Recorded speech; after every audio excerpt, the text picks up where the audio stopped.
নমস্কার, ক্যালকলিং টিভিতে আপনাদের স্বাগত।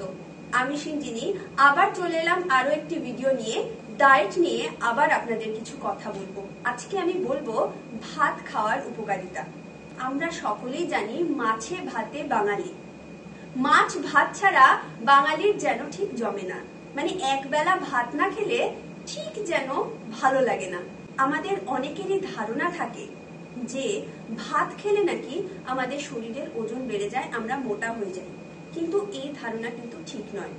ভাত একটি লো ফ্যাট খাবার। ভাত খেলে আমাদের শরীরের মোটা হওয়ার সম্ভাবনা কিন্তু থাকে না। পুষ্টিবিদরা জানাচ্ছেন 100 গ্রাম ভাতে রয়েছে 100 গ্রাম ক্যালোরি, তাই এটা আপনার ওজন বৃদ্ধি করবে না।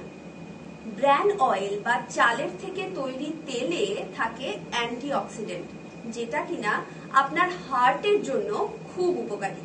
তাছাড়া ভাতে সোডিয়াম কোলেস্টেরল একদমই থাকে না, তার ফলে যাদের হাইপারটেনশনের সমস্যা রয়েছে তারা কিন্তু অনায়াসেই ভাত খেতে পারেন। বহু মানুষ আছে যাদের গ্লুটেন যুক্ত খাবার সহ্য হয় না। ভাতে কিন্তু একদমই গ্লুটেন নেই, তার ফলে ভাত হলো একটা নন অ্যালার্জিক খাবার।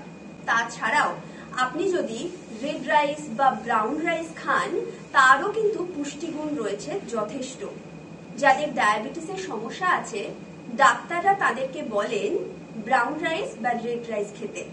এরকম আরো অনেক তথ্য, আরো অনেক ডায়েট সংক্রান্ত ইনফরমেশন জানতে আপনাদের চোখ থাকুক ক্যালকলিং টিভিতে।